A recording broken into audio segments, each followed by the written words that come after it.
Pengertian bentuk-bentuk contoh kasus dan penyebab korupsi.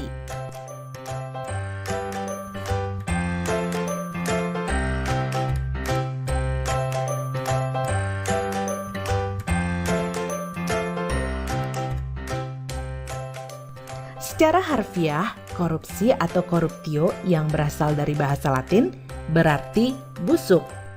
Beberapa pakar juga menyampaikan pendapatnya mengenai pengertian korupsi. Salah satunya,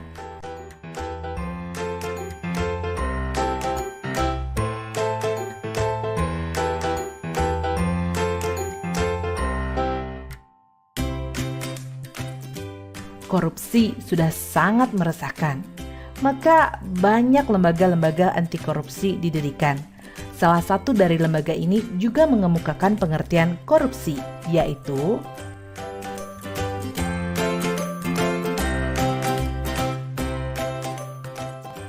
secara yuridis, definisi korupsi telah jelas dan gamblang tertulis dalam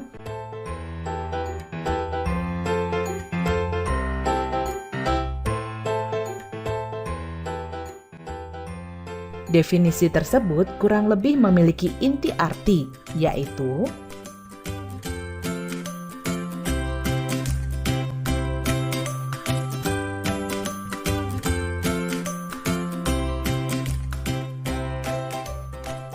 sesuai Undang-Undang Nomor 31 Tahun 1999, tindak pidana korupsi atau tipikor terbagi menjadi 7 bentuk yang pada awalnya dibagi menjadi 30 bentuk.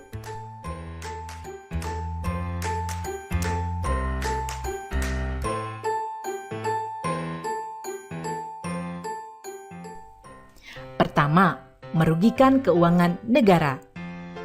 Penyalahgunaan wewenang jabatan atau tindakan yang melanggar kepentingan umum termasuk tindak korupsi karena merugikan keuangan negara. Misalnya, mobil dinas yang disediakan untuk keperluan pekerjaan pejabat negara justru digunakan untuk kepentingan pribadi dan keluarganya. Selanjutnya, suap menyuap. Kasus suap bisa dikatakan populer atau paling sering terjadi.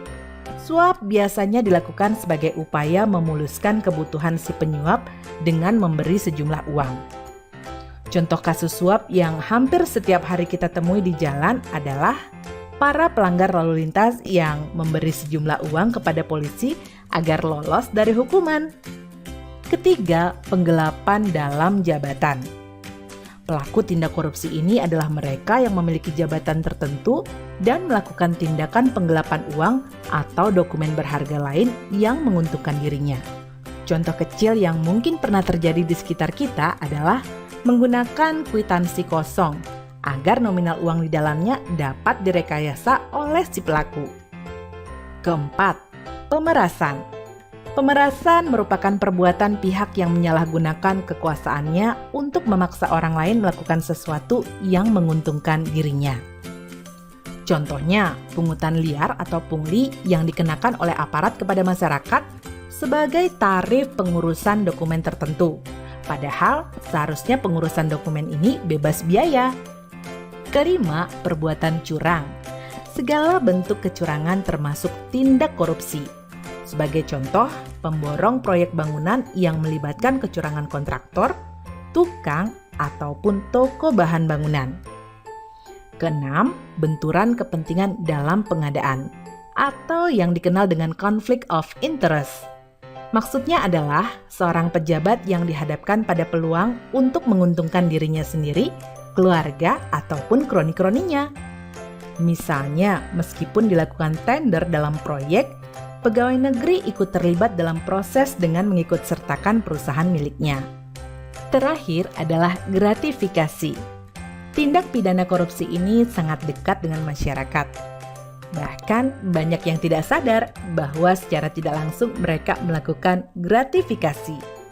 Gratifikasi merupakan pemberian hadiah dalam bentuk apapun kepada pejabat publik dengan harapan adanya timbal balik dari si penerima.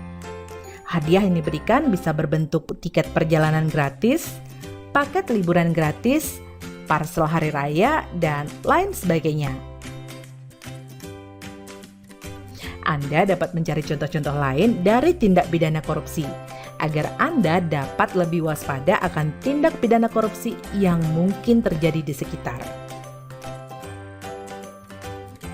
Dari penjelasan ketujuh bentuk korupsi dan contohnya, dapatkah Anda menelaah apa yang menyebabkan pelaku melakukan berbagai tindak korupsi tersebut? Menurut Ghosn Theory, faktor-faktor penyebab korupsi ini meliputi 1. Greeds atau keserakahan, 2. Opportunities atau kesempatan, 3. Needs atau kebutuhan, dan 4. Exposure atau pengungkapan, yang berarti konsekuensi yang dihadapi oleh pelaku kecurangan apabila pelaku terbukti bersalah. Pendapat lain menyebutkan bahwa korupsi dapat terjadi karena terpaksa, memaksa, dan dipaksa. Anda dapat mencari tahu lebih lanjut tentang ketiga penyebab korupsi tersebut untuk meyakinkan Anda bahwa motif pelaku dalam melakukan korupsi itu beragam. Setelah mempelajari modul ini, maka Anda akan lebih disiplin, jujur, dan bertanggung jawab dalam melakukan apapun sebagai upaya untuk menghindari berbagai tindak korupsi.